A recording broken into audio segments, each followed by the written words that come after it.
പിന്നെ തുടങ്ങിയാലോ? ആ കല്യാണ വീട്ടിൽ ഹോട്ടലൊക്കെ കിട്ടുന്ന മുട്ട റോസ്റ്റിൻ്റെ ടേസ്റ്റ് അത് വേറെ ലെവൽ തന്നെയല്ലേ? നല്ല അപ്പത്തിൻ്റെ ഒപ്പമോ ചപ്പാത്തിൻ്റെ ഒപ്പമോ അല്ല ഇനിയിപ്പം നിങ്ങൾക്ക് എന്തിൻ്റെ കൂടെ വേണമെങ്കിലും ഇത് കൂട്ടി കഴിക്കാം. വീട്ടിൽ മുട്ടയുണ്ടോ? എന്നാൽ പിന്നെ നാളെ രാവിലെ ബ്രേക്ക്ഫാസ്റ്റിന് ഈ മുട്ട റോസ്റ്റ് തന്നെ ട്രൈ ചെയ്ത് നോക്കോളിൻ. ഇത് ശരിക്കും പൊളിക്കും കേട്ടോ. അപ്പം എങ്ങനെ നമുക്ക് റെസിപ്പിയിലേക്ക് പോകാം. ഇനി നമുക്ക് ഈ വീഡിയോയിൽ കാണുന്ന പോലെ നല്ല ചൂടായ എണ്ണയിലേക്ക് ഇഞ്ചി വെളുത്തുള്ളി ചതച്ചത് ചേർത്ത് കൊടുക്കുക. അതിൻ്റെ പച്ചമണം മാറിയതിനു ശേഷം കട്ട് ചെയ്ത് വെച്ചിരിക്കുന്ന സവാളയും പച്ചമുളകും ചേർത്ത് നന്നായിട്ട് ഇളക്കി കൊടുക്കുക. നമുക്കിത് അടച്ചു വെച്ചിട്ട് വേവിക്കാം. അതാകുമ്പോൾ സവാളയൊക്കെ നന്നായിട്ട് സോഫ്റ്റായി കിട്ടും. ഈ സവാള സോഫ്റ്റായി കിട്ടുന്നതിനകത്താണ് ഈ നമ്മുടെ മുട്ട റോസ്റ്റ് ഒരു മുട്ട റോസ്റ്റ് ആവുന്നത്. ഇനി ഉപ്പും ഈ സ്ക്രീനിൽ കൊടുത്തിരിക്കുന്ന പൊടികളെല്ലാം ചേർത്ത് കൊടുക്കാം.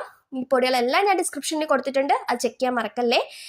ഞാൻ ഇപ്പോഴാണ് ഉപ്പ് ആഡ് ചെയ്ത് കൊടുത്തത്. കാരണം എന്താണെന്ന് വെച്ചാൽ ആദ്യമേ ഉപ്പ് ആഡ് ചെയ്ത് കൊടുത്താൽ നമ്മുടെ സവാള അങ്ങോട്ട് സോഫ്റ്റായി കിട്ടത്തില്ല.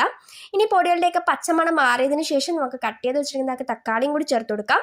തക്കാളിയും പിന്നെ ഞാൻ ഇടയ്ക്ക് ഒരു ടൊമാറ്റോ പേസ്റ്റും കൂടി ചേർത്ത് കൊടുത്തിട്ടുണ്ട്. അത് ഓപ്ഷണലാണ്. നിങ്ങൾക്ക് വേണമെങ്കിൽ ടൊമാറ്റോ പേസ്റ്റോ ടൊമാറ്റോ സോസോ ചേർത്ത് കൊടുക്കാം. അടച്ചു വെച്ച് വേവിക്കുകയാണെങ്കിൽ തക്കാളിയൊക്കെ നന്നായിട്ട് സോഫ്റ്റായി കിട്ടും. ഇനി നമുക്കതൊന്ന് ജസ്റ്റ് ഒന്ന് ഉടച്ചു കൊടുക്കാം. ഇനി തക്കാളിയൊക്കെ സോഫ്റ്റായി കിട്ടിയതിന് ശേഷം നമ്മുടെ മെയിൻ ഇൻഗ്രീഡിയൻ്റ് ആയ മുട്ട നമുക്ക് ചേർത്ത് കൊടുക്കാം. ഈ മുട്ട ഞാൻ കട്ട് ചെയ്തിട്ടാണ് ചേർക്കുന്നത്. അതാകുമ്പോഴത്തേക്ക് അതിൻ്റെ മസാലയൊക്കെ ഉള്ളിൽ പിടിക്കും, അപ്പം നല്ല സെറ്റാവും. നമുക്കിത് പൊടിഞ്ഞു പോകാണ്ട് നന്നായിട്ട് ഇളക്കി കൊടുക്കുക. ഇനി ലാസ്റ്റായിട്ട് നമ്മൾ കറിവേപ്പിൻ്റെ ഇല ഒരു ഗാർണിഷിങ്ങിനായിട്ട് കറിവേപ്പിൻ്റെ ഇലയും പിന്നെ ഓപ്ഷണലാണ്, നിങ്ങൾക്ക് വേണമെങ്കിൽ മല്ലിച്ചെപ്പും കൂടി ചേർത്ത് കൊടുക്കാം.